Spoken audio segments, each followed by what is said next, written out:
Hello, জামাই বাবাজি বলছো নাকি? হ্যাঁ মা, ভালো আছেন আপনি? ভালো কি আর তুমি আমাকে রাখছো বাবা? ভালো রাখিনি মানে? আমি আবার কি করলাম? তুমি কি করনি মানে? তুমি এমন কিছু আচরণ আমার সঙ্গে ইদানিং করতেছো, আমি খেয়াল করে দেখতেছি। এটা আসলে তুমি মোটেও ঠিক করতেছো না বাবা। এটাকে বলা হয় বেইমান। কারণ আমার সাথে তোমার কথা ছিল যে আমার মেয়েটা যখন মারা গেছে তুমি তো একটা বিয়ে শাদী করার জন্য উঠে পড়ে লাগছিলে বাবা। তারপরে আমি শাশুড়ি হয়ে তোমাকে বললাম যে বাবা, আমার মেয়ে যখন মারা গেছে, তো সেই গ্যাপটা না হয় আমি পূরণ করব। কারণ তোমার শ্বশুরও বিদেশ পড়ে আছে। আর যদি তুমিও চ্যাংড়া মানুষ, আমিও তোমার চ্যাংড়া জোয়ান শাশুড়ি। এখন আমি যদি সেই মেয়ের জায়গা থেকে তোমার বাকি জীবনটা পূরণ করে যেতে পারি, তোমাকে তোমার স্বাদ আলাপ মেটাইতে পারি, তাহলে সমস্যাটা কোথায়? তুমি বলছিলে যে হ্যাঁ আম্মা, তাহলে তো আর আমার বাকি জীবনে কোনো কিছু দরকারই হয় না। ও, 2 বছর 3 বছর যাইতে না যেতেই এখন আবার তুমি ঘুরে দাঁড়াইছো। আমি ইদানিং খেয়াল করে দেখতেছি তুমি আমার বাড়িতে আসা বন্ধ করে দিছো। আমার ফোনটা ঠিক মতো রিসিভ করো না। আমার প্রতি তোমার কোনো আকর্ষণ কোনো কিছুই নেই। আমি খুব খেয়াল করতেছি বাবা এটা। হ্যাঁ, এটা মোটেও ঠিক না, এটাকে বলা হয় বেমানে। কারণ স্বার্থপরের মতো কাজটা আমার দ্বারা সম্ভব না, এটা তুমিই করতেছো, বুঝছো? কারণ আমার কাছে আমি ইদানিং খেয়াল করে দেখতেছি যে আমার প্রতি যে তোমার একটা আকর্ষণ, স্বাদ আহ্লাদ সব মনে হয় তোমার মিটে গেছে না? এখন তুমি সাইড কাটতেছো, এখন তুমি অন্যথায় পা ফেলাচ্ছ, এটা আমি কিন্তু ইদানিং খুব খেয়াল করতেছি। কোনো চাহিদাই নেই। কেন? কি অপরাধটা আমার ছিল বলো? আপনার কোনো অপরাধ নেই, সবই ঠিক আছে। কারণ আপনি সেই মুহূর্তে আসলে আমাকে দারুণ উপকারী করছিলেন।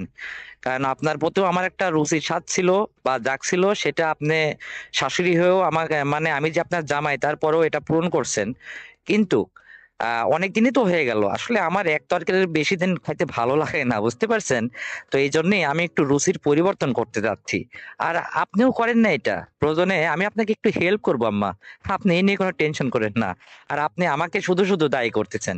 আরে জীবন তো এখনো অনেক সামনে পড়ে রইলো।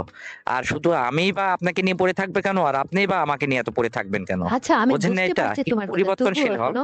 আপনাকেও আমি দিব। না রে বাবা, তুমি এরকম কথা বলো না তো। কারণ আমি তোমার কাছে থেকে অভ্যস্ত হয়ে গেছি, বুঝতে পারছো?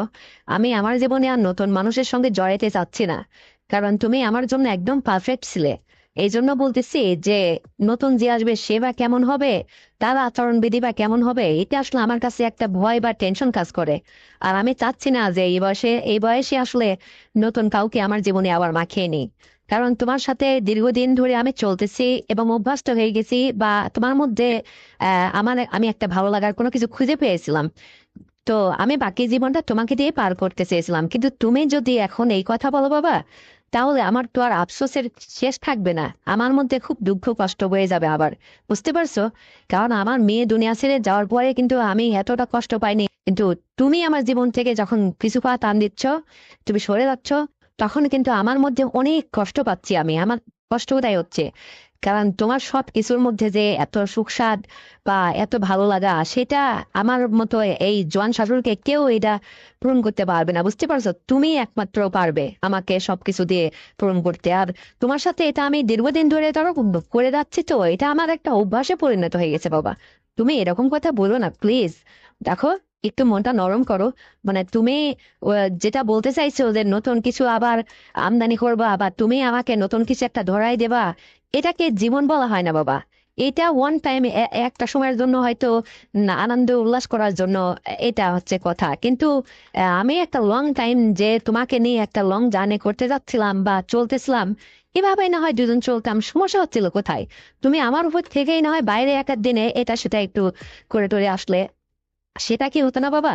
কিন্তু তুমি একদমই আমাকে ছেড়ে দিয়ে যখন অন্যথায় পালে রাখবা, তাহলে আমার কথা কি তুমি একটাবারও ভাবলে না? আমি কি তোমার দুঃখের সাথে ছিলাম না বাবা, বলো? তোমাকে আমি কি করলাম না বলো?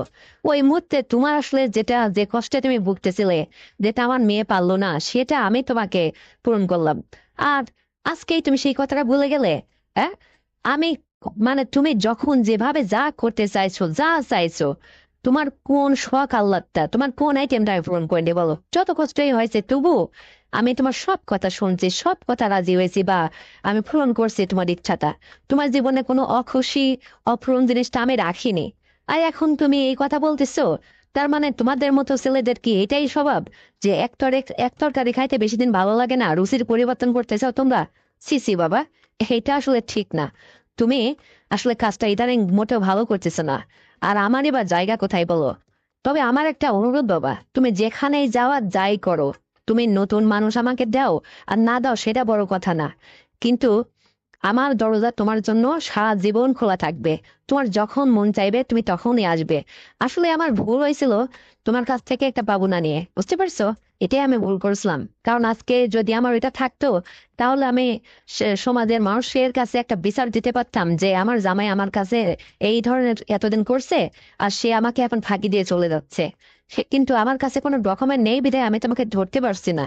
তোমার যা খুশি তাই করো, কিন্তু আমাকে ছেড়ে যেও না। তুমি যদি অন্যথাও যদি পা রাখো, তবে মাঝে মধ্যে আমার কাছে দু একবার এসো।